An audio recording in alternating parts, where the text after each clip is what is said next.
সম্মুখে উপস্থিত দিনদার ইমানদার মুসলমান মুত্তাকি ভাইয়েরা, পর্দার আড়ালের মা ও বোনেরা, রাস্তাঘাট দোকানপাট থেকে দূর দূরান্ত থেকে পৃথিবীর বিভিন্ন প্রান্ত থেকে বিভিন্ন সোশ্যাল মিডিয়ার মাধ্যমে আমাদেরকে এই মুহূর্তে যারা দেখছেন, সকলকে উদ্দেশ্য করে সালাম আরজ করে আলোচনায় প্রবেশ করছি। আসসালামু আলাইকুম ওয়া রাহমাতুল্লাহি ওয়া বারাকাতুহু।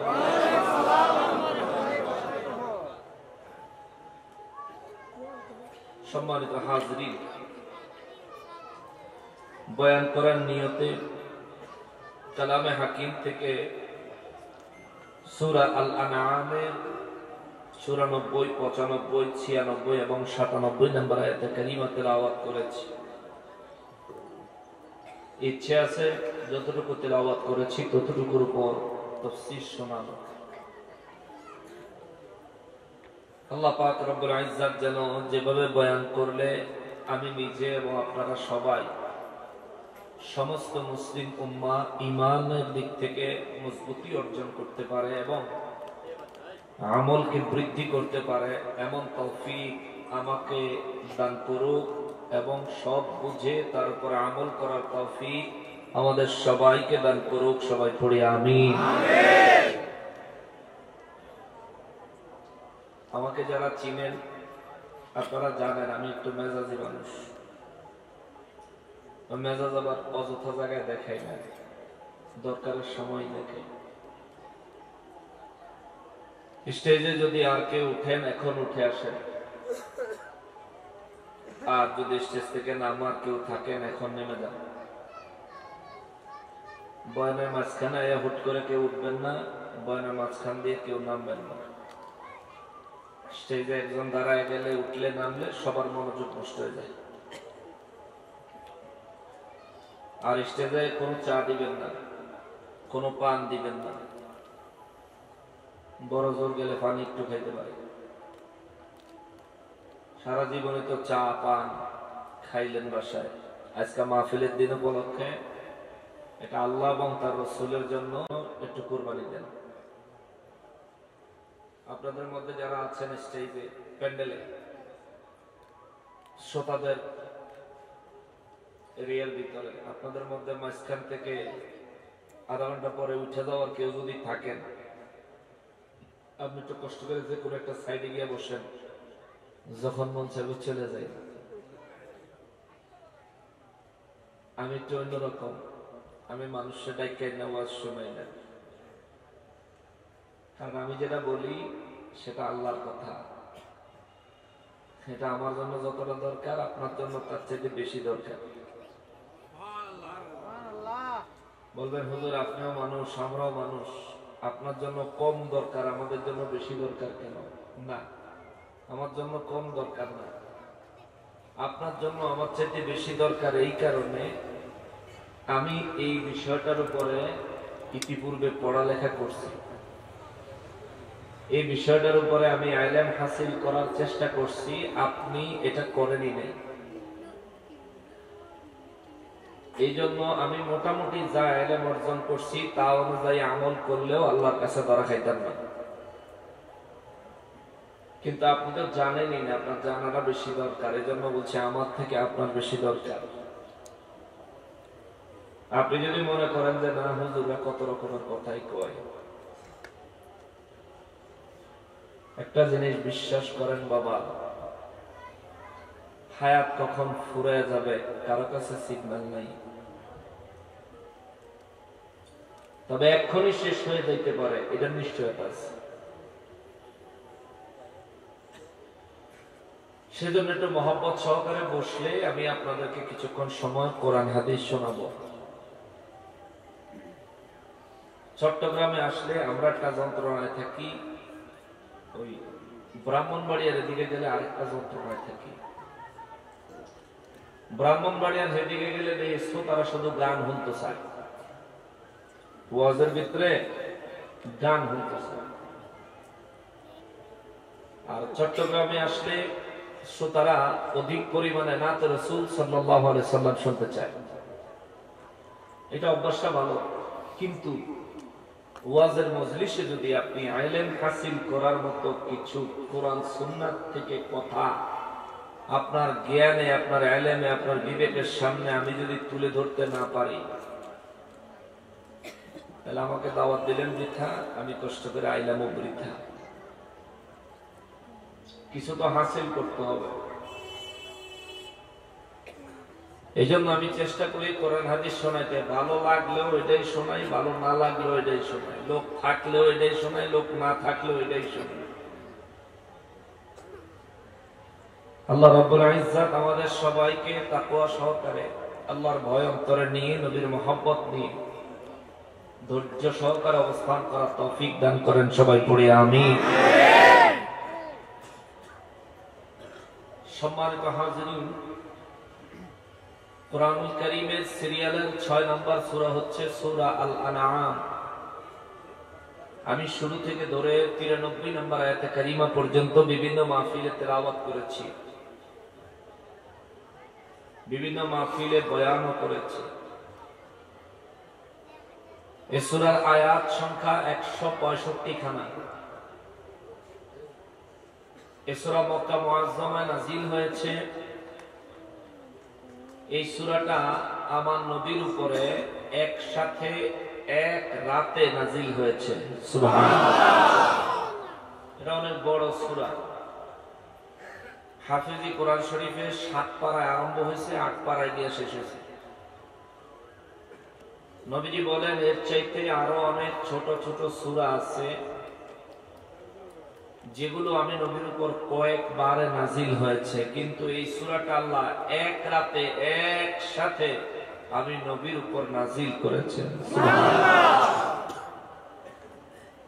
নবীজি বলেন জিবরাইল আমিন বিভিন্ন ওহী নিয়ে যখন আসতেন, অনেক সময় একা আসতেন কিংবা সঙ্গে কিছু ফেরেশতা নিয়ে আসতেন, কিন্তু এই সূরা যেদিন নাজিল হয়েছে ওই দিন জিবরাইল আমিনের সাথে আমার রব্বুল আলামিন আরো 70,000 রহমতের ফেরেশতা জমিনে পাঠিয়েছেন। সুবহানাল্লাহ। এই সূরার ফজিলত সম্পর্কে নবী বলেন, পৃথিবীতে আমার উম্মতের যে ব্যক্তি দিনে একবার সূরা আল আনআম তেলাওয়াত করবে, রব্বুল আলামিন 70,000 রহমতের ফেরেশতা তার জন্য ফিট করে দিবে। এই 70,000 রহমতের ফেরেশতারা 24 ঘন্টা আমার এই উম্মতের জন্য দোয়া করবে। সুবহানাল্লাহ। জোরে বলেন না সুবহানাল্লাহ। ফেরেশতারা দোয়া করবে, একবার পড়লে 24 ঘন্টা দোয়া পাইবে, পরের দিন আবার একবার পড়লে সারাদিন ফেরেশতারা দোয়া করবে। ফেরেশতাদের কোনো গুনাহ আছে? না। ফেরেশতারা যদি আল্লাহর কাছে কোনো কিছুর জন্য ফরিয়াদ করে, আল্লাহ তাআলা কি ফেরত দিবেন? না, ফেরত দিবেন না। আমরা আসলে মুসলমান, কিন্তু কোরআনুল কারীম পড়ি না। ঘরের মধ্যে কোথায় আছে? এখন 100 জন মানুষকে জিজ্ঞেস করলে 98 জন মানুষ বলতেই পারতেন না যে কোরআন শরীফটা ঘরে আছে কোথায়। অর্থাৎ কোরআন শরীফের সাথে আমাদের সম্পর্ক এত খারাপ, কোরআন থেকে আমরা এত দূরে। অথচ নবীজি বলেছেন, আমি নবীর ইন্তেকাল মুবারকের পরে তোমরা 2টা জিনিসকে আঁকড়ায় ধরবা। এক হইল কিতাবুল্লাহ, আল্লাহর কিতাব। 2 হলো, এক হাদিসে আসছে ওয়াইতরাতি সুন্নতি, আমি নবীর সুন্নাতকে আঁকড়ায় ধরবা। আরেক হাদিস শরীফে আসছে আমার আহলে বাইতকে আঁকড়ায় ধরবা। সুবহানাল্লাহ।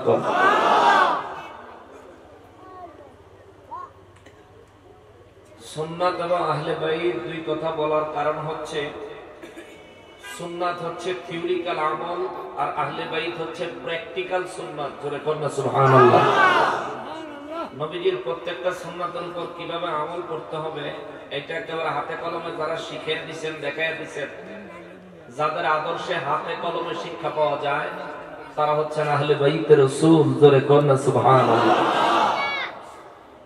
কিন্তু একটা জিনিস কমন, সেটা হলো আপনাকে আল্লাহর কালামকে আঁকড়ায় ধরতে হবে। সাহাবায়ে কেরাম বলেন, হুজুর কোরআনুল কারীমকে যদি আঁকড়ায় ধরি তাহলে আমরা কি পাবো? আমার নবী বললেন কোরআনুল কারীম হলো একটা রশি যার অপর প্রান্ত হচ্ছে আরশে আজিম। সুবহানাল্লাহ, জোরে করনা সুবহানাল্লাহ। নবীজি বললেন আহলে বাইত হলো একটা রশি যার অপর প্রান্ত হলো আমি নবীজির কদম মোবারক। জোরে করনা সুবহানাল্লাহ। আল্লাহর কোরআন আয়াত ধরলে রূহানি ভাবে আরশে আজিম পর্যন্ত পৌঁছে দেওয়ার মতো মর্যাদা আল্লাহ আপনাকে দান করবেন, বেলায়েত দান করবেন, ইলমে লাদুন্নি দান করবেন। আর আহলে বাইতের পরিপূর্ণ মহব্বত হাসিল করতে পারলে দয়াল নবীজির দিদার পেয়ে চিরতরে জান্নাতের মেহমান হয়ে যাবেন।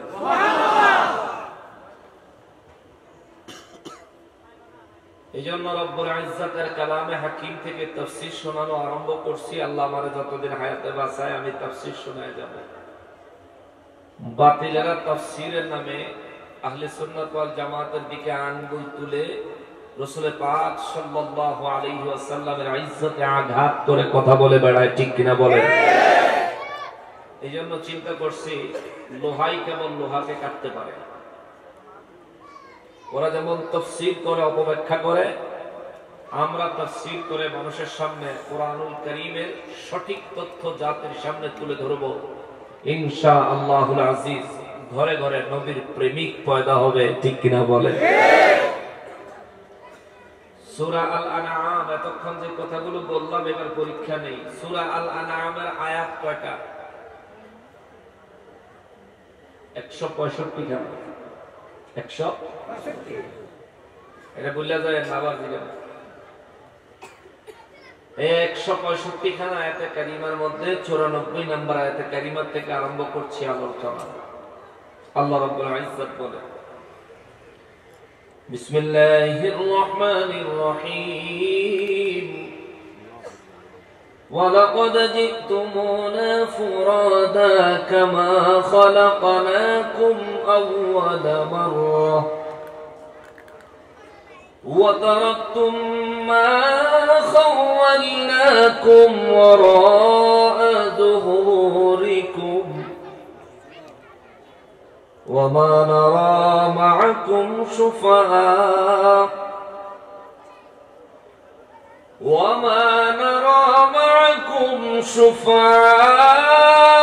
شفعاءكم الذين زعمتم أنهم فيكم شركاء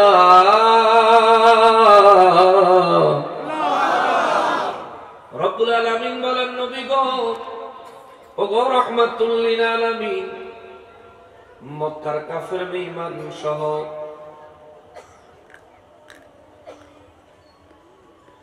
গোটা বিশ্বের সমস্ত মানুষদেরকে জানায় দেন গো নবীজি,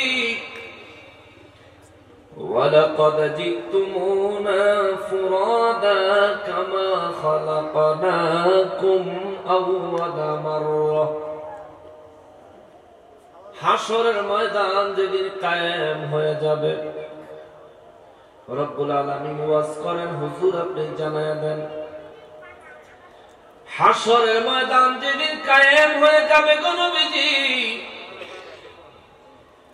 জগতের সমস্ত মানুষগুলি সেই দিন আমি রব্বুল আলামিনের কাছে ফিরে আসবে। কবরবাসীরা কবর থেকে উঠে আসবে, যাদেরকে চিতায় পোড়ায় দেওয়া হয়েছে চিতার থেকে উঠে আসবে, যাদেরকে কফিনে দাফন করা হয়েছে তারা উঠে আসবে। রব্বুল ইজ্জত বলেন প্রত্যেকটা মানুষ উঠে আসবে আমি আল্লাহর দরবারে।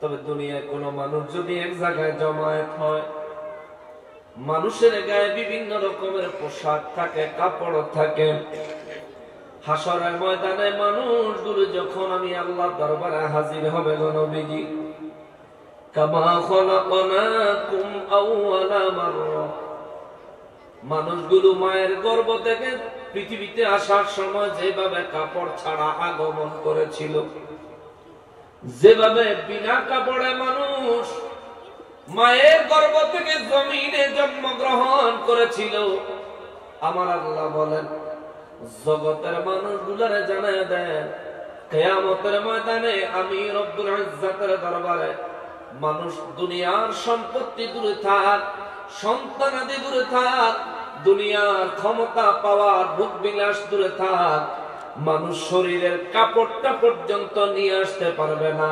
কাপড় ছাড়া যেদিন জন্মগ্রহণ করেছিল ওই দিনের মতো আমি আল্লাহর দরবারে হাজির হতে হবে। চিৎকার দিয়া বলেন আল্লাহু আকবার। হাসরের ময়দানে যেদিন হাজির হবে মানুষের গায়ে কোনো কাপড় থাকবে না। রব্বুল ইজ্জত বলেন ওয়ালাকাদ জিতুমুনা ফুরাদা। নবী গো রাহমাতুল লিল আলামিন বিশ্ববাসীকে বলে দেন নিশ্চয়ই তোমরা এমন ভাবে আমি আল্লাহর দরবারে হাজির হইবা কামা খলাকনাকুম আউয়ালা মাররা। আমি আল্লাহ প্রথমে তোমাদেরকে যেভাবে সৃষ্টি করেছিলাম وَتَرَكْتُمْ مَا خَوَّلْنَاكُمْ وَرَاءَ ظُهُورِكُمْ। সাহাবায়ে কেরাম বলেন নবী গো ওগো রাহমাতুল লিল আলামিন রব্বুল ইজ্জতের দরবারে আমরা হাজির হব। আল্লাহর দরবারে হাজির হলে আমাদের গায়ে কোনো কাপড় থাকবে না। নবীজি বললেন না হুজুর দুনিয়ার কোনো সম্পদ থাকবে না। আমার নবী বললেন না সন্তানাদি কি কোনো উপকারে আসবে না। আমার নবী বললেন না ইয়া রাসূলুল্লাহ কেন কেন কেন নবীজি দুনিয়ার সম্পদ তো দুনিয়ায় উপকারে আসে, সন্তান তো দুনিয়ায় উপকারে লাগে। ইয়া রাসূলুল্লাহ সাল্লাল্লাহু আলাইহি ওয়াসাল্লাম নবী গো কিয়ামতের ময়দানে সন্তানাদি এবং সম্পদ কোনো কাজে আসবে না কেন? আমার নূর নবী রাহমাতুল লিল আলামিন কে আমার রব্বুল ইজ্জত বলেন নবী গো বলে দেন এই দুনিয়ায় তোমরা সন্তানাদি যা সঞ্চয় করো দুনিয়ার সম্পত্তি হিসেবে যা সঞ্চয় করো ওয়াতারাতুম সবকিছুই ছেড়ে তোমাদেরকে আসতে হবে মা খাওয়ালনাকুম ওয়ারাআ যুহুরিকুম। দুনিয়ার যত সম্পত্তি আছে সবকিছু পিছনে ছেড়ে হাসরের ময়দানে শূন্য হাতে হাজির হতে হবে। চিৎকার দিয়া বলেন আল্লাহু আকবার। আম্মা জান আয়েশা সিদ্দিকা রাদিয়াল্লাহু তাআলা আনহা বলেন নবী গো ওগো রাহমাতুল লিল আলামিন একটা কথা জিজ্ঞেস করতাম। আমার নবী বলেন কি রে আয়েশা? আম্মা জান আয়েশা সিদ্দিকা রাদিয়াল্লাহু তাআলা আনহা বলেন নবী গো হাসরের ময়দানে মানুষগুলি যখন উলঙ্গ দাঁড়াবে কারো কি কোনো লজ্জা করবে না? আমার নবী বলেন আয়েশা রে সেদিন কাহারও কোনো লজ্জা থাকবে না। হুজুর কেন কি কারণে? আমার নবী বললেন আয়েশা দুইটা কারণে। ইয়া রাসূলুল্লাহ কোন দুইটা কারণে? আমার নবী বলেন আয়েশা রে সেদিনের অবস্থা কত ভয়াবহ হবে আয়েশা। আমি নবী বলি তোমরা হয়তো পরিপূর্ণ অনুধাবন করতে পারো না। ওই দিন মানুষের মাথা আর হাত উপরে আমার আল্লাহ সূর্যটা উঠাইয়া দিবে। সূর্যের 12টা মুখ আমার আল্লাহ খুলে দিবে। সূর্য চতুর্থ আসমান থেকে এখন জমিনে আলো দেয়। সূর্যের 12টা মুখের মধ্যে 11টা মুখ এখন বন্ধ। একটা মুখ আমার আল্লাহ মাত্র খুলে রাখছেন চতুর্থ আসমানে। সূর্যটা জমিনের দিকে ঘুরালো না, সূর্যটা আসমানের দিকে ঘুরালো। উপরের দিকে সূর্যটা আলো দেয়, উপর থেকে রিফ্লেকশনে জমিনে যেটুকু আলো আসে 4টা আসমান ভেদ করে জমিনে আলো আসে রে আয়েশা। চিন্তা করে দেখো মদিনা মুনাওয়ারায় মক্কা মুআজ্জামা সূর্যের এই উল্টা দিকের তাপ মাঝে মধ্যে 50 ডিগ্রি ছাড়া যায়। আয়েশা রে হাসরের ময়দান যেদিন কায়েম হয়ে যাবে রে মানুষের অর্ধ হাত উপরে মাথার অর্ধ হাত উপরে সূর্যটা আল্লাহ উঠিয়ে দিবে। সূর্যের 12টা মুখ আমার আল্লাহ খুলে দিবে। সূর্যের 12টা মুখের তাপে জীবন্ত মানুষের মাথার মগজগুলি টকবক টকবক করে ফুটবে। গাল মুখ বায়া বায়া মাথার মগজগুলি পড়বে। আয়েশা রে, হাসরের ময়দানে ইয়া নাফসি ইয়া নাফসি আব্বি সাল্লিম ইয়া নাফসি বলে বলে হাসরের ময়দানে রব উঠে যাবে, মানুষগুলি দিশেহারা হয়ে যাবে, পায়ের নিচের জমিনটা তামার হয়ে যাবে রে আয়েশা। পায়ের নিচের জমিনটা মাটি থাকবে না, তামা হয়ে যাবে। মাথার অর্ধ হাত উপরে সূর্য থাকার কারণে তামার জমিনটা উত্তপ্ত হয়ে যাবে রে আয়েশা। জমিনের উপরে মানুষ পা ঠিক মতো রাখতে পারবে না। আবার জমিন থেকে যে লাফ দিয়া পাটা কিছুক্ষণের জন্য আলাদা করবে সেটাও পারবে না। আর মাথার অর্ধ হাত উপরে সূর্য, সূর্যের তাপে মানুষের অবস্থা খারাপ। আয়েশা রে, ওই দিন এমন কঠিন মুহূর্তে আমার রব্বুল ইজ্জত জাহান্নামকে ডেকে আনবেন হাসরের ময়দানে। জাহান্নাম হাসরের ময়দানে আসবে, শুধু হাঁকাইতে থাকবে, সমস্ত হাসরবাসীদেরকে গিলে ফেলার জন্য হাঁকাইতে থাকবে। ওই সময় আয়েশা, আমার রব্বুল ইজ্জত মুমিনের চোখের পানিগুলো জাহান্নামে নিক্ষেপ করলে জাহান্নামের তেজ স্তব্ধ হয়ে যাবে। সুবহানাল্লাহ। এই জন্য আমার রব্বুল ইজ্জত কালামে হাকিমে বারবার বলেছেন, ফালিয়াদহাকু কালিলাও ওয়ালিয়াবকু কাসীরা। রে দুনিয়ার মানুষ, ও দুনিয়ার মানুষ, অল্প করে হাসো, অধিক পরিমাণে কাঁদো। অল্প করে হাসো, অধিক পরিমাণে কাঁদো। কম করে হাসো আর অধিক পরিমাণে কাঁদো। কারণ আমার আল্লাহ বলেছেন, ঈমানদারেরা রে, তোদের চোখের পানিগুলো হবে জাহান্নামকে থামানোর অস্ত্র। ওদিন জাহান্নামকে আমি রব্বুল ইজ্জত মুমিনের চোখের পানি দিয়ে নিস্তেজ করে দিব। আমার নবী বলেন, আয়েশা রে, ও আয়েশা, জাহান্নাম হাসরের ময়দানে হাঁকাইতে থাকবে, আল্লাহ মুমিনের চোখের পানি দিয়ে জাহান্নামকে স্তব্ধ করবে, থামায় দিবে। আয়েশা রে, মাথার অর্ধ হাত উপরে সূর্যের তাপ, জমিনে পায়ের নিচে তামা উত্তপ্ত, আবার সামনে জাহান্নামের অবস্থা দেখে আমার রব্বুল আলামিন যখন কাহারি সূরত ধারণ করবে, রব্বুল ইজ্জতের কাহারি সূরত দেখে সমস্ত নবী রাসূলরা পর্যন্ত থরথর করে কাঁপতে থাকবে।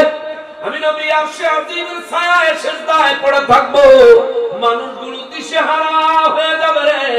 ওই মুহূর্তে আমার নবী বলেন, আয়েশা রে, কেউ কারোর লজ্জাস্থানের দিকে তাকাবে, এই সময় এই চিন্তায় মানুষ করতে পারবে না, নিজের চিন্তা হয়রান পেরেশান হয়ে থাকবে।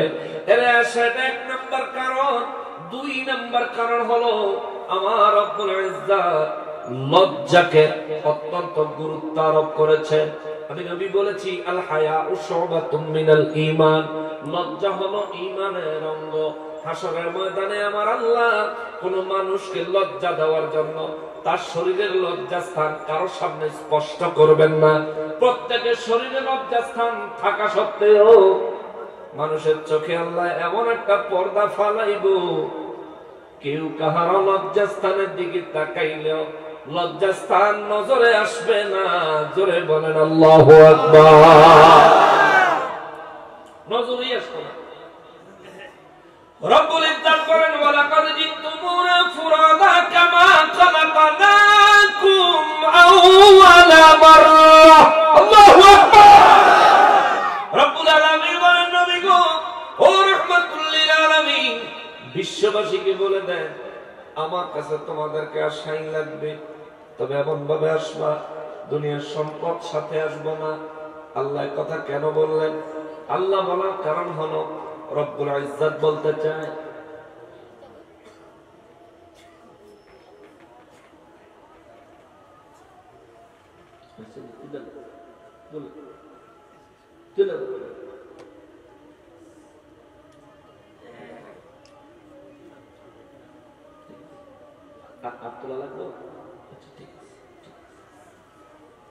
দেখেন বয়ান করার জন্য একটা মনোযোগ চাই, নষ্ট হয়ে গেলে হয় না।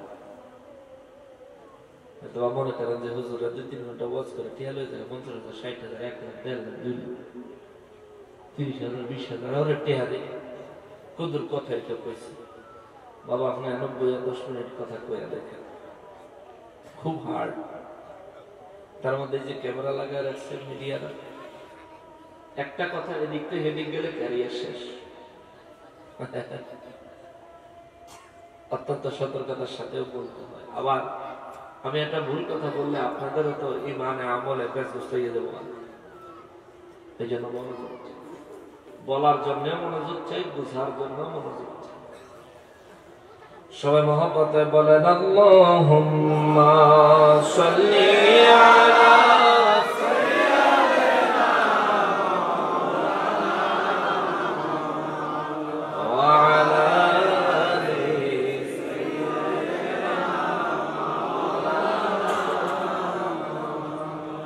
মহব্বতে পড়লে দুরূদ নবী মদিনা হইতে শুনতে পায়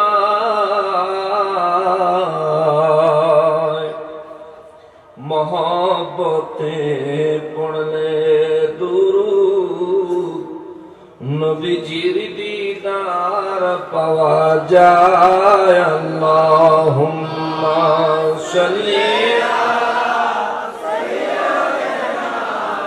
مولانا محمد وعلى آله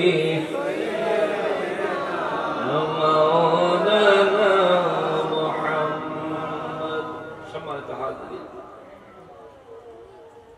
সাহাবায়ে কেরাম বলেন নবী গো ওগো রাহমাতুল লিল আলামিন দুনিয়ার সন্তান দুনিয়ার সম্পদ হাসরের ময়দানে কোনো কাজে আসবে না আমার নবী বললেন না রে সাহাবীরা কোনো কাজে আসবে না হুজুর কেন আমার নবী বলেন সন্তান তার পিতাকে পরিচয় দিবে না পিতা তার সন্তানকে পরিচয় দিবে না স্ত্রী তার স্বামীকে পরিচয় দিবে না স্বামী তার স্ত্রীকে পরিচয় দিবে না আপন ভাই ভাইকে পরিচয় দিবে না বন্ধু বন্ধুকে পরিচয় দিবে না সেদিন পরিচয়ের পর্ব থাকবে কেবল আমার উম্মতের মধ্যে কামেল মুকাম্মেল ওলি আল্লাহ যারা তারা নিজেদের আশিকান জাকেরান মুরিদানদেরকে পরিচয় দিবে জোরে বলেন সুবহানাল্লাহ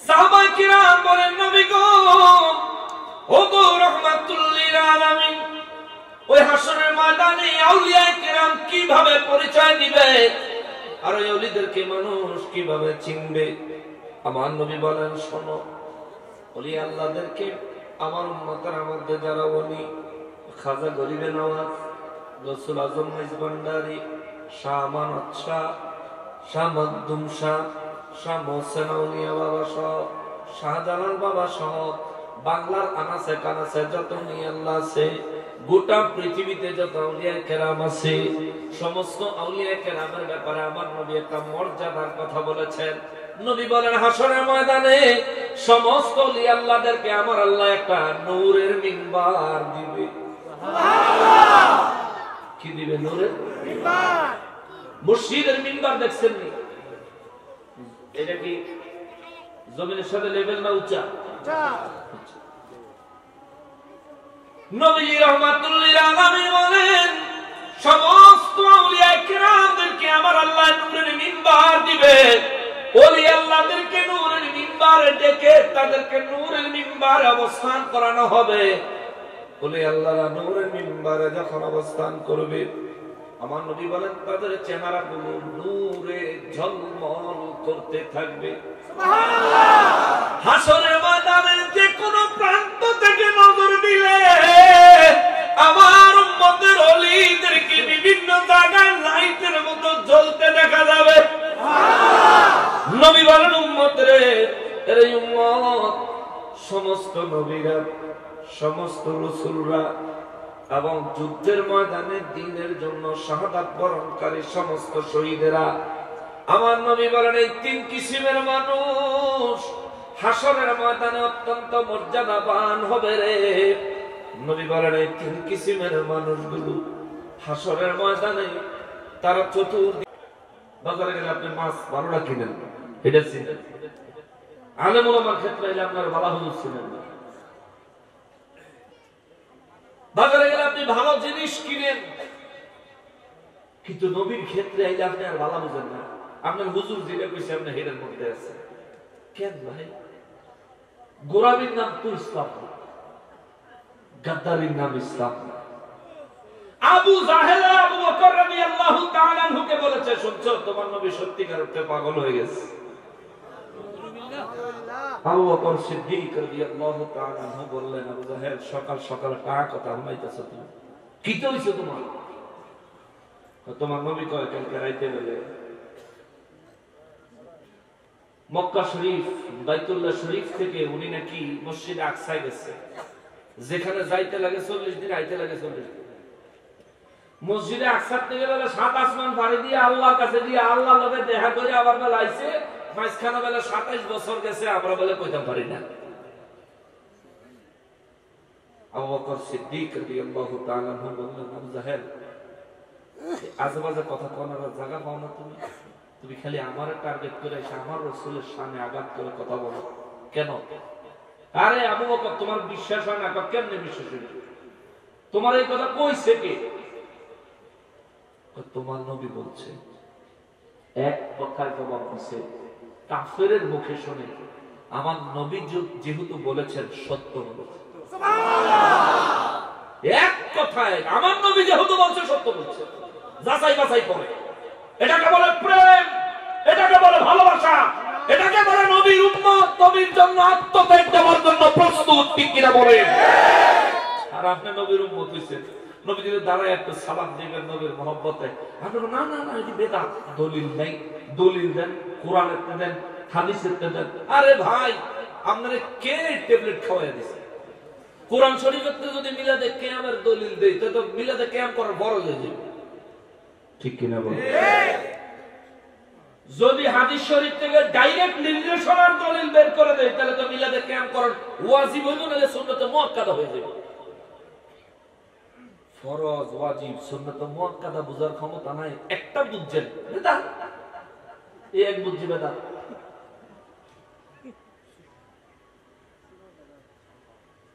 তারে কেমনে বুঝামো ভাই? এখনকার সময় যে কোরআন শরীফ ছাপায় এটা বেদাত, কোরআন শরীফে জের জবর পেশ হরকত লাগাইছে এটাও বেদাত, মাদ্রাসার শিক্ষা ব্যবস্থা বেদাত, বুখারী মুসলিম আবু দাউদ তিরমিজি নাসাঈ ইবনে মাজাহ বেদাত। এটা আল্লাহ রাসূল সাহাবায়ে কেরামের জামানায় ছিল না। আর বেদাত হইলে মিলাদের কিয়াম যদি বন্ধ করতে হয় তাহলে এগুলিও যদি বন্ধ করে দেন ইসলামের থাকবো কি? ইসলামই তো থাকতো না। অবশেষে অবশিষ্ট থাকবো শুধু হেতের মতন কতগুলি বেয়াদব আল্লাহর নাফরমান নবীর দুশমন। ঠিক কিনা বলে? ওরা এটাই চায় মুসলমানের অন্তর থেকে নবীর প্রেম চলে যাবে। মুসলমানের অন্তর থেকে নবীর প্রেম যদি বিদায় করতে পারে তাহলে মুসলমান যুদ্ধে যাওয়ার আগে চিন্তা করবো গেলেন এবার মরি। আর মুসলমানের অন্তরে যদি নবীর প্রেম থাকে মুসলমান চিন্তা করবে মুসলমানের মুমিনের শ্রেষ্ঠ পাওয়া হলো শাহাদাতের মৃত্যু। নবীর প্রেম থাকলে তার দিলে এটা আসবে, শাহাদাতের মৃত্যু জীবনের শ্রেষ্ঠ পাওয়ার জন্য যাই। আর যদি ঈমান ধারণ করে নিতে পারে চিন্তা করবো দৌড় গেলেন এবার ক্রিকেট।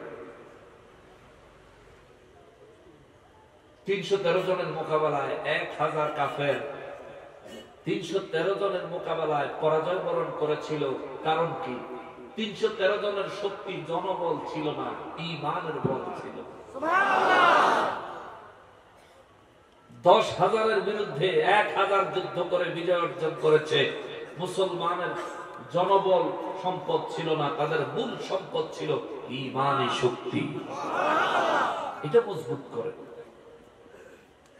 জানেন না তো যে কিভাবে নষ্ট করতেছে? দেখেন রব্বুল আলামিন বললেন আলিমুল গায়বি ফালা ইউযহিরু আলা গায়বিহি আহাদা। রব্বুল আলামিন বললেন আমার শান এমন নয়, ইলমে গায়ব এত সস্তা নয়, গায়বের ইলম এত সস্তা নয়। আমি যারা তারা দান করবো, আমি যারা তারা গায়বের ইলম দান করি না। ইল্লা মান ইরতাদা মির রাসূলিন, রাসূলদের মধ্য থেকে যার উপর আমি খুশি হই, যার উপর আমি ইচ্ছা করি গায়েবের ইলম দেওয়ার জন্য, আমি আল্লাহ আমার রাসূলদের মধ্যে তাদেরকে গায়েবের ইলম দেই। এইবার আসেন আবু দাউদ শরীফের হাদিস, হযরত দারদা রাদিয়াল্লাহু তাআলা আনহু থেকে হাদিস। তিনি বলেন, নবী গো রাহমাতুল লিল আলামিন, এই জমিনে রাসূলের সংখ্যা কত? আমার নবী বললেন 300 300 300। আল্লাহ বললেন ইল্লা মান ইরতাদা মির রাসূলিন, আমি রব্বুল আলামিন আমার রাসূলদের মধ্যে যারে আমার পছন্দ হয় তারে আমি আল্লাহ গায়েবের ইলম দিব। আচ্ছা, আমার নবী বললেন রাসূলের সংখ্যা হলো 300। এবার বুঝা থাকলে জবাব দিবেন মুসলমান। আল্লাহ বললেন আমার যাকে পছন্দ হয়, যেই রাসূলের উপর আমার পছন্দ আসে, আমি ওই রাসূলকে গায়েবের ইলম দেই। 300 রাসূলের মধ্যে শ্রেষ্ঠ রাসূল আমার রাসূল, 300 রাসূলের মধ্যে শ্রেষ্ঠ হলেন আমার রাসূল, 300 রাসূলের মধ্যে আল্লাহর হাবিব হলেন আমার রাসূল, 300 রাসূলের মধ্যে মেরাজের মেহমান হলেন আমার রাসূল, 300 রাসূলের মধ্যে উম্মতের কান্ডারি হলেন আমার রাসূল, 300 রাসূলের মধ্যে হাসরের ময়দানে শ্রেষ্ঠ মর্যাদা পাইবেন আমার রাসূল, 300 রাসূলের মধ্যে আল্লাহ পাকের হাবিবুল্লাহ রাহমাতুল লিল আলামিন হলেন আমার রাসূল। 300 রাসূলের মধ্যে একজন রাসূলকেও আল্লাহ যদি গায়েবের ইলম দেওয়ার সিদ্ধান্ত নিয়ে থাকেন, আমার বিশ্বাস তিনি হবেন আমার নবী। কথা বলেন ঠিক কি না?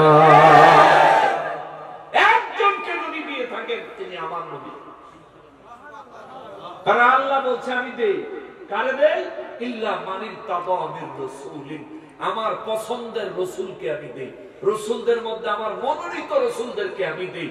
আর রাসূলদেরকে আমি দেই বাদ। একজন রাসূল যদি আল্লাহর গায়েবের ইলম পেয়ে থাকেন তিনি আমার নবী, কোনো সন্দেহ নাই। ঠিক কি না বলে? ঈমান রাখতে হবে। যদি কেউ বলে নবীর গায়েবের ইলম নাই, নবী ইলমে গায়েব জানতেন না, তাহলে নবীজির হাসরের বর্ণনা এটা আপনি কি দিয়ে সত্যতা প্রমাণ করবেন? আন্দাজে বলেছেন? নাউযুবিল্লাহি মিন যালিক। ওয়া ইয়ানতিকু আনিল হাওয়া ইন হুয়া ইল্লা ওয়াহয়ুন ইউহা। আল্লাহ বলেন আমার হাবিব মন থেকে নিজের এই মন গড়া কোনো কথা আমার হাবিব কখনোই বলেননি। আমার হাবিব যা বলেন এগুলো আমার ওহী। সুবহানাল্লাহ। নবীজি যাই বলেছেন আল্লাহ বলে সব আমার ওহী। নবীর জীবনে যা কথা বলেছেন, যা কথা বলেছেন, বিবিদের সাথেও আমার নবী যা কথা বলেছেন আল্লাহ সেটাকে ওহী হিসেবে স্বীকৃতি দিয়েছেন। সুবহানাল্লাহ। কোনো কথা বাদ দেন নাই। মুসলমানেরা, আমার প্রিয় নবীর উম্মতেরা, হাসরের ময়দানের গায়েবের খবর আমার নূর নবী রাহমাতুল লিল আলামিন সাহাবায়ে কেরামদেরকে বলেন, শোনো, হাসরের ময়দানটা যখন কায়েম হয়ে যাবে, চতুর্দিক থেকে মানুষগুলো পাগল পারা হয়ে যাবে। জমিন ভেদ করে যেমন গাছের বীজ অঙ্কুরিত হয়, জমিন ভেদ করে যেমন দুইটা পাতা নিয়ে গাছের বীজ বের হয়, আমার নবী বলেন মানুষগুলো কবর থেকে এভাবে বের হয়ে আসবে।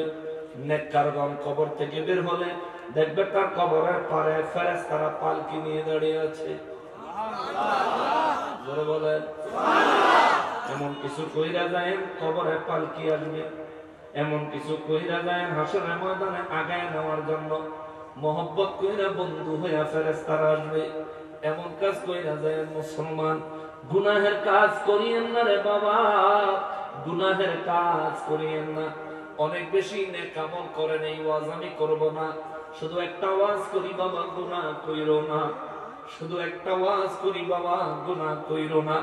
আমার যুবক ভাইরা রে, ও আমার যুবক ভাইরা, শুধু একটা অনুরোধ করি ভাই, গুনাহ করিস না রে ভাই। আজকাল সকালে আসার সময় দেখলাম একটা মোটরসাইকেল, দুইজন ছেলে রাস্তার কিনারে খাদে পড়ে গেছে। দুইজন ছেলে দেখলাম মোটরসাইকেলটাকে টানাটানি করতেছে উপরে উঠানোর জন্য। আমরা গাড়ির জন্য দাঁড়াইতে পারি না, হয়তো আল্লাহর রহমতে তাদের অত বেশি জখম হয় নাই, ক্ষতি হয় নাই, কিন্তু কত সময় এমন একদিন গেছে আনোয়ারা থেকে মাহফিল করে যাওয়ার সময় রাস্তার উপরে অনেক জ্যাম পার হইতে হইতে যায় দেখি একটা মানুষ রাত্রেবেলা গভীর রাত ৩টা বাজে রাস্তার উপরে দুর্ঘটনার শিকার হওয়ার পরে কেউ হয়তো ছিল না। রাতের বেলা গাড়িগুলো একের পর এক গাড়িগুলো যাচ্ছে, মানুষের শরীর, এই মানুষটা মারা যাওয়ার পরেও বিভিন্ন গাড়ির চাকায় পিষ্ট হওয়ার কারণে শরীরের মাংসগুলো, হাড্ডিগুলি প্রায় আলাদা হয়ে গেছে। পুলিশ এই মানুষের শরীরটা একটা পোটলার মধ্যে, একটা প্যাকেটের মধ্যে নিয়ে তারা রাস্তা ক্লিয়ার করতেছে, নিয়ে যাচ্ছে। এ মুসলমান রে, মৌতের কোন নির্ধারিত সিগন্যাল নাই, মৌতের কোন নির্ধারিত সময় নাই। আল্লাহ বলেছেন যখন তখন মৃত্যু হতে পারে। মুমিন মুমিন হও। এই জন্য বলি ভাই, গুনাহ করিও না, গুনাহ করিও না, গুনাহ করিও না, গুনাহ করিও না, গুনাহ করিও না। আমার নবী বলেন উম্মতেরে হাসরের ময়দানে নেককার যাওয়ার জন্য ফেরেশতারা পালকি নিয়ে আসবে, ফেরেশতারা গায়ে নেওয়ার জন্য আসবে। ওই মানুষের নেক আমলটা সুঠাম দেহের অধিকারী, বিশাল বড় সুঠাম দেহের অধিকারী হইয়া তার কবরের সামনে আসবে, এবং ওই লোকটা বলবে আজকে আপনার সঙ্গে আমি আছি। ওই লোকটা জিজ্ঞেস করবে আপনি কে? বলবে আমারে চিনলেন না, আমি হলাম দুনিয়ায় আপনার নেক আমল। জোরে কন্যা সুবহানাল্লাহ। আমি এসেছি আপনাকে আগায় নেওয়ার জন্য। জিজ্ঞেস করবে আমারে কই নিবা? পুলসিরাতের গোড়ায়, তারপরে পুলসিরাত পার করে জান্নাতের গেটে, তারপরে বলবে আপনারে জান্নাতের গেট থেকে জান্নাতের ভিতরে ঢুকে দিয়ে আমি বিদায় নিব। জান্নাতের গেটে আপনি যতক্ষণ দাঁড়ায় থাকবেন আপনার সঙ্গে আমি আছি। মিজানের কাছে আপনি দাঁড়ায় থাকবেন, আমি আপনার সাথে আছি। হাসরের ময়দান থেকে পুলসিরাত যখন পার হবেন আমি আপনার সাথে আছি। আপনাকে ছেড়ে যাব না যতক্ষণ না আপনি জান্নাতে প্রবেশ করবেন। আর আমার নবী বলেন গুনাহগার যখন কবর থেকে বের হবে, কবর থেকে উঠেই কবরের পাশে একটা একেবারে কালো কুচ্ছিত বিকট আকারের একটা চেহারাওয়ালা মানুষ, বিশাল দেহের অধিকারী, এমন বিচ্ছিরি চেহারা মানুষ সে কবর থেকে উঠে দেখতে পাবে। আমার নবী বলেন এই মানুষটা দেখলে, এই মানুষটা দেখলে, যে মানুষটা এত বিকট চেহারার মানুষ, আমার নবী রাহমাতুল্লিল আলামিন বলেন এই মানুষটাকে দুনিয়ার কোন মানুষ যদি হায়াতে জিন্দেগিতে এক পলক, দুনিয়ার কোন মানুষ যদি এক পলক এই মানুষটার চেহারা দেখতো, নবী বলেন অজ্ঞান নয় জাগায় ইন্তেকাল করতো। এত ভয়ঙ্কর চেহারা, আল্লাহু আকবার। এই ভয়ঙ্কর চেহারাওয়ালা ব্যক্তিটা গুনাহগারের কবরের পাশে দাঁড়ায় থাকবে। আপনি গুনাহগার যখন কবর থেকে বের হবেন, বের হয়ে যখন এই লোকটাকে দেখবেন, ভয়ের চোটে পিছন দিকে আমার মুখ করতে চাইবেন, ফিরে যাইতে চাইবেন, কিন্তু পিছন দিকে ফিরতে পারবেন না। ওই লোকটাকে দেখে আপনি মরবেনও না। মরণ তো দুনিয়াতেই মরছেন, আর তো মরণ নাই, আছে নাকি? জন্ম একবার, মৃত্যু। হিন্দু ধর্মের লোকেরা বিশ্বাস করে যে মানুষ বারে বারে খালি জন্মগ্রহণ করে, তারা পুনর্জন্ম বিশ্বাস করে। আমরা পুনর্জন্ম বিশ্বাস করি কোনটা? মৃত্যুবরণ করার পরে কবর একটা জন্ম আছে, কবর একটা পুনর্জন্ম আছে। শরীরের ভিতরে রূহ দিলে এরপরে আর বাহির করা করি। যারা নেককার কবরে তাদের জন্য শান্তির ব্যবস্থা হবে, আর যারা গুনাহগার তাদের জন্য ফিডার ব্যবস্থা হবে। তো শরীরে যদি রূহ না থাকে তাহলে এটার মায়ের কোনো লাভ আছে? লাভ নাই। রূহ দিয়ে আর ওরা ফিডা দিবে যাতে করে ব্যথা অনুভব করতে পারে। রূহ দিয়ে জান্নাতের সাথে কানেকশন লাগাইয়া দিবে। আমার নবী বলেন নেককারের কবরের সাথে জান্নাতের ৭৭টা দরজার কানেকশন থাকবে। সুবহানাল্লাহ। জোরে কন্যা কয়টা? কয়টা কয়টা কয়টা কয়টা? ৭৭টা দরজার কানেকশন থাকবে। ৭৭টা দরজা দিয়া একজন ব্যক্তির জন্য নিয়ামত আসতেই থাকবে। সুবহানাল্লাহ বলে। জান্নাতের হুরেরা এই ৭৭টা যে রাস্তা থাকবে, এই রাস্তার মধ্যে একটা রাস্তা দিয়ে জান্নাতের হুরে করে দেখা যাবে। জান্নাতের হুরেরা খালি দোয়া করবো, আল্লাহ আপনার এই বান্দাকে আমাদের স্বামী বানায় দেন, আল্লাহ আপনার এই বান্দাকে আমাদের স্বামী বানায় দেন। আমরা মা বোনেরা, মহিলারা আবার ওই পুরুষেরা আল্লাহ হুর দিব শুনলে হেরার আবার কলজারা জ্বলে। হেরা কয় বলে আমারটা আমারে দিব, আবার আমার ৭০টা ৭২টা লাগাইছি। মা রাগ করার কিছু নাই। একজন পুরুষের আল্লাহ দুনিয়াতেই ৪টা সিট দিয়া পাঠাইছে, ৪টা বিয়ে করার অনুমতি দিয়া পাঠাইছে। একজন পুরুষের শরীর আল্লাহ ক্ষমতা দিছে ৪ জন স্ত্রী চালানোর দুনিয়া। আর হাসরের ময়দান থেকে যখন জান্নাতে যাবে, একজন পুরুষকে আল্লাহ ৭২ জন হুর এবং নিজের বউ আর নিজের বউ যদি একটা হয় তাহলে ৭৩, আর যদি ২ জন হয় ৭৪, ৩ জন হইলে ৭৫, ৪ জন হইলে ৭৬। সুবহানাল্লাহ। খুশি নি আপনারা? আসতে দিতেছে ভাই সঙ্গ দেখে নাকি? হ্যাঁ, তুমি ৭৬টা খুশি? হ্যাঁ, আই বলছে ভাই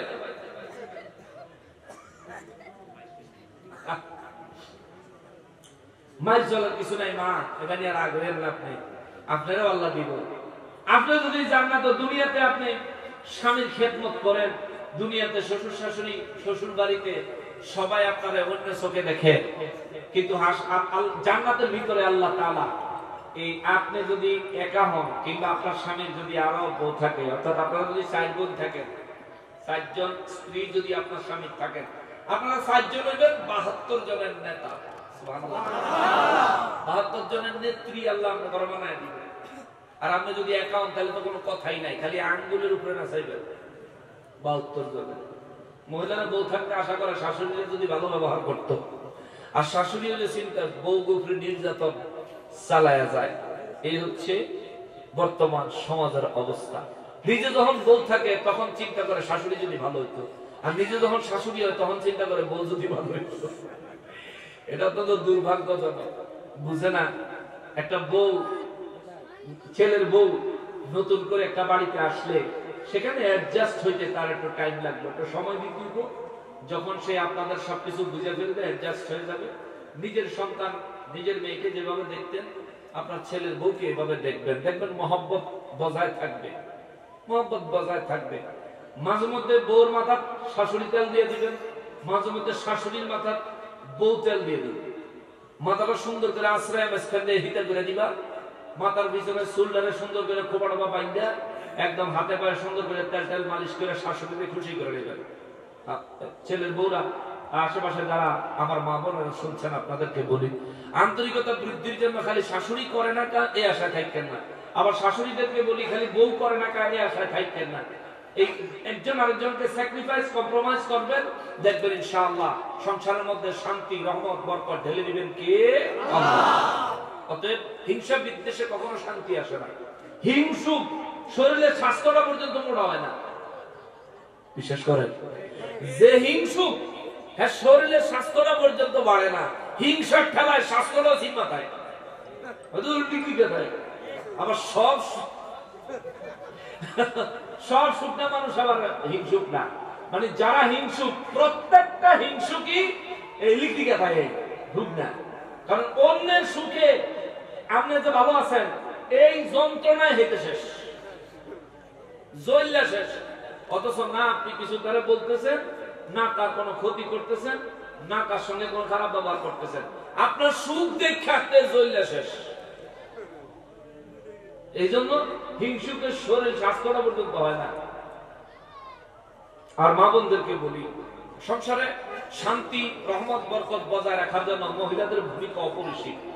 মহিলারা যদি চায় সংসারটাকে সুন্দর করে ফেলতে পারে, রহমত এবং বরকতপূর্ণ পরিবেশ সংসারে নিয়ে আসতে পারে, মা বোনরা যদি একটু পদক্ষেপ নেয়। কথা বলেন ঠিক কিনা? আবার কিছু পুরুষ আছে, আবার আল্লাহর রহমতে এমন এমন পুরুষ আছে কিছু, তারারে কোনোভাবেই কোনো পদে কি মুরব্বীও মানে না, সমাজও মানে না, পুলিশও মানে না, মানে কিছুই মানে না। এরকম কিছু পুরুষ আছে। অনুরোধ করি ভাই, এমন হয়েন না, এমন হয়েন না। দুনিয়া সারা দুনিয়া যাই করেন, পরিবারের কাছে আপনি ফেরেশতা হয়ে থাকবেন, পরিবারের কাছে আপনি শয়তান অঙ্কিত, ফ্যামিলির কাছে, ফ্যামিলির লোকদের কাছে, ভাই বোনদের কাছে আপনি ফেরেশতা হয়ে থাকবেন।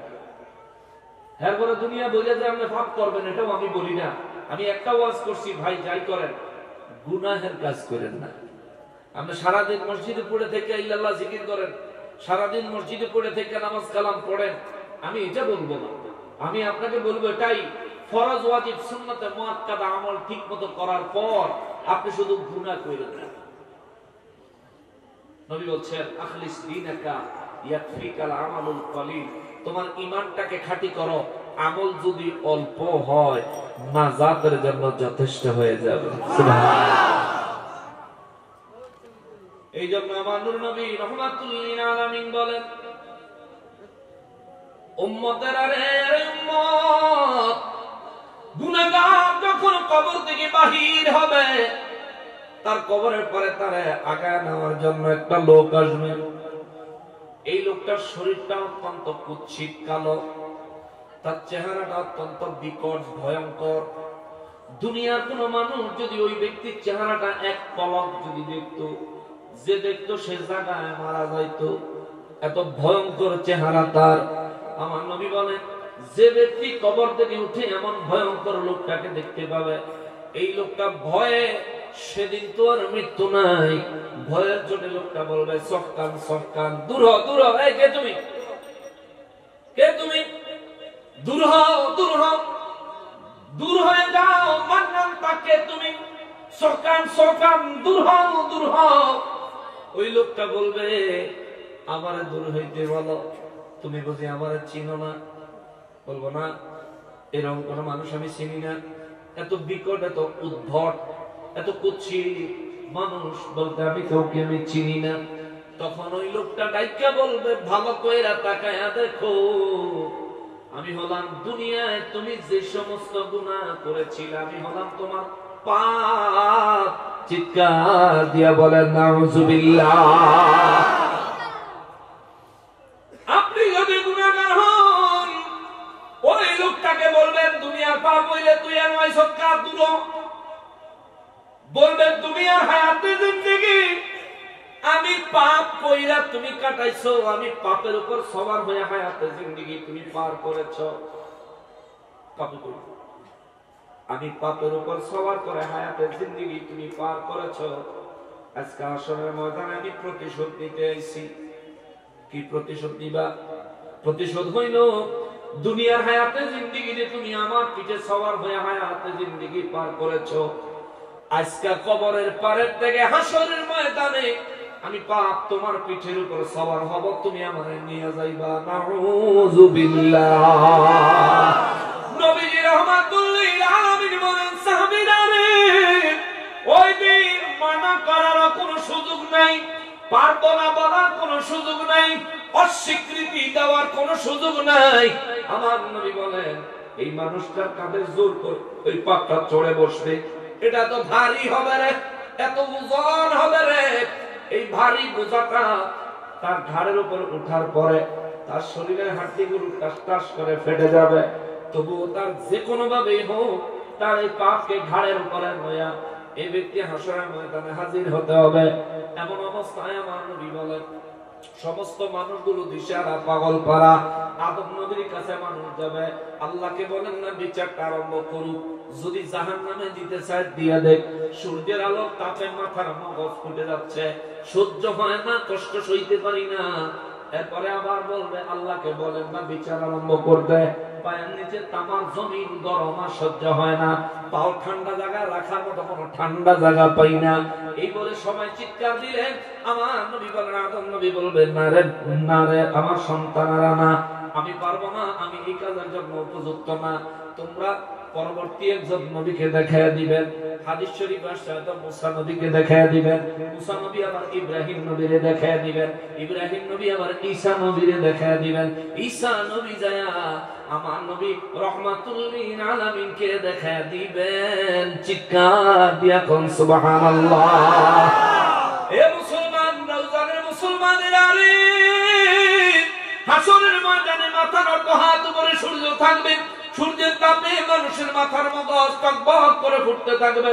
নবী বলেন, হাসরের ময়দানে কোনো গাছ থাকবে না, গাছের ছায়া থাকবে না, তবে একটা ছায়া থাকবে। সুবহানাল্লাহ। একটা ছায়া থাকবে। হুজুর, ওই ছায়াটা কোনটা? আমার নবী বলেন, আল্লাহ পাকের আরশে আজিমের ছায়া। চিৎকার দিয়া কোন সুবহানাল্লাহ। নবী বলেন, আরশে আজিমের ছায়া। আমার উম্মতের মধ্যে কিছু মানুষ, 8 শ্রেণীর মানুষকে আমার আল্লাহ আরশে আজিমের ছায়া জায়গা দিবেন। কয় শ্রেণী?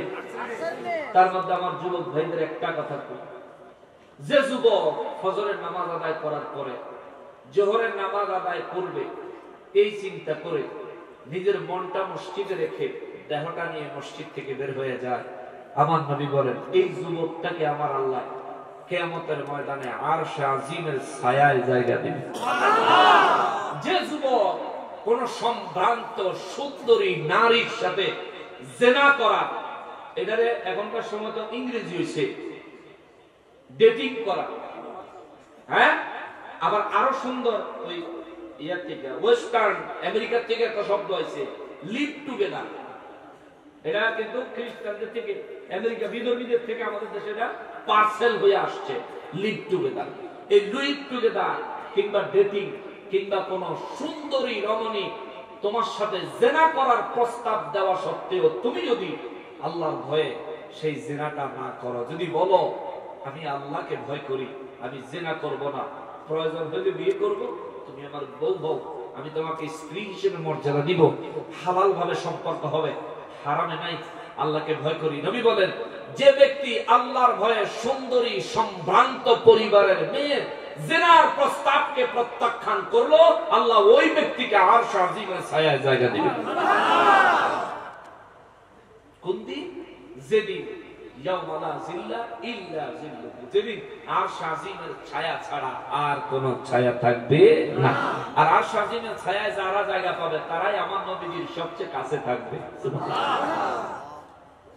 কারণ নবীজি নিজেও আরশ আজিমের ছায়ায় সিজদা মুবারকে রব্বি হাবলি উম্মতি রব্বি সাল্লি উম্মতি ইয়া উম্মতি বলে বলে কাঁদবেন। সুবহানাল্লাহ বলেন। আমার নবী রাহমাতুল লিল আলামিন বলেন সামিরা রে, হে সামিরা, ঈসা আলাইহিস সালাম আমি নবীকে দেখায়া দিবে। তখন আমি নবী, সবাই যখন আমি নবীর কাছে আসবে, আমি নবী বলবো আমি আনা ফাইলুন, এই কাজের জন্য আমি উপযুক্ত ব্যক্তি।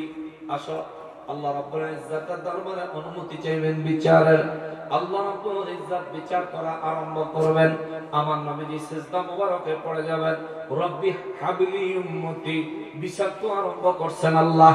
আমার উম্মতের আমলনামাগুলি আমারে দেন, আমার উম্মতের আমলনামা সবার সামনে দেখায়েন না, আমার উম্মতের হাসরবাসীর সামনে লজ্জা দিয়েন না, আমার উম্মতের আমলনামা মিজানে তুললেন না, আমার উম্মতের আমলনামা তুলে আমলনামার উপরে আমার উম্মতের বিচার করিয়েন না মালিক। আমার রব্বুল ইজ্জাত আমার নবী রাহমাতুল লিল আলামিনের কান্না দেখে আল্লাহ রাব্বুল ইজ্জাত বলবেন, নবী গো নবী, কান্না বন্ধ করেন গো নবীজি, আমি আল্লাহ ওয়াদা করেছি আপনার উম্মতের মধ্যে ৭০,০০০ গুনাহগার উম্মতের বিনা হিসাবে বিনা আযাবে জান্নাতে পাঠাবো। নবীজি সিজদা মুবারক থেকে মাথা মুবারক তবু তুলবেন না। আল্লাহ রাব্বুল ইজ্জাত বলবেন, এই ৭০,০০০ নাজাত প্রাপ্ত উম্মতেরা রে, ও নাজাত প্রাপ্ত আখিরি নবীর উম্মত, আমি আল্লাহর বান্দারা তোমাদেরকে পারমিশন দিলাম, যাও প্রতি একজনের ৭০০ জনের জন্য সুপারিশ করো। প্রতি একজনের ৭০০ জনের জন্য সুপারিশ করবে। সুপারিশ কইরা তাদেরকে নিয়ে আমার রব্বুল ইজ্জাতের নির্দেশে বিনা হিসাবে বিনা আযাবে পুলসারাত পার হইয়া জান্নাতের গেটে জমা হবে। আমার নবী রাহমাতুল লিল আলামিন তখনও সিজদা মুবারক থেকে মাথা মুবারক উঠাবেন না। রব্বুল ইজ্জাত বলবেন, নবী গো, ও নবী, আপনার মাথা মুবারক উঠাইয়া বলেন আপনার কি চান, আপনি কি চান? আমার নবী রাহমাতুল লিল আলামিন বলবেন, মালিক মালিক রব্বি হাবলি উম্মতি রব্বি সাল্লি উম্মতি, আমার উম্মতের আমলনামাগুলি আমার কাছে দেন। গুনাহ হইছে নেক হইছে আমি নবী দেখব, আমি নবী দেখব, আমি নবী দেখব। আমার উম্মতের আমলনামাগুলো আমার কাছে দেন। রব্বি সাল্লি উম্মতি, আমার উম্মতের একটু শান্তি দেন। আল্লাহ একটু শান্তি দেন, আল্লাহ একটু শান্তি দেন। সূর্যের তাপে আমার উম্মত গুলা পাগল হয়ে গেল, জমিনের তাপে আমার উম্মতের অবস্থা খারাপ হয়ে গেল। আল্লাহ গো, আমার উম্মতের রব্বি সাল্লিম উম্মতি, ও আল্লাহ আমার উম্মতের একটু শান্তি দেন, শান্তি দেন, শান্তি দেন। আমার নবী বুখারী শরীফের ৮০৬ নম্বর হাদিস, দীর্ঘ হাদিস শরীফ। আমার নবী বলেন, শোনো, আল্লাহ রাব্বুল ইজ্জাত তখন বলবে, এ দুনিয়ার মধ্যে তোমরা যারা যে যে জিনিসের আনুগত্য করতাম, দুনিয়ায় যে যে জিনিসকে নিজের রব হিসাবে মানতাম, তোমরা তোমাদের ওই জিনিসের প্রতি মুখ ঘুরাও, ওই জিনিসের প্রতি মুখ করো। নবী বলেন, দুনিয়ার মধ্যে যারা সূর্যের পূজা করে, আছে না, সূর্যের পূজারী আছে না? এই বিভিন্ন ধর্মের লোকেদের মধ্যে সূর্যের পূজারী আছে। বুখারী শরীফের 806 নম্বর হাদিসে মুবারকে আমার নূর নবী রাহমাতুল লিল আলামিন বলেন, আল্লাহ রাব্বুল ইজ্জত বলার পরে সূর্যের পূজারীরা সূর্যের দিকে, তারকারাজির পূজারীরা তারকারাজির দিকে, মূর্তির পূজারীরা মূর্তির দিকে, মানুষের যেমন গৌতম বুদ্ধ একজন ব্যক্তি, তার পূজা করে বৌদ্ধ ধর্মের লোকেরা, তারা যার পূজা করত তার দিকে। এইভাবে আমার রব্বুল ইজ্জতের হাবিব রাহমাতুল লিল আলামিন বলেন, নারায়ে তাকবীর, নারায়ে রিসালাত, ইয়া রাসূলুল্লাহ, নারায়ে গাউসিয়া, আহলে সুন্নাত ওয়াল জামাত জিন্দাবাদ জিন্দাবাদ। প্রধান বক্তার আগমন, শুভেচ্ছার স্বাগত, আহলান সাহলান, মারহাবা মারহাবা।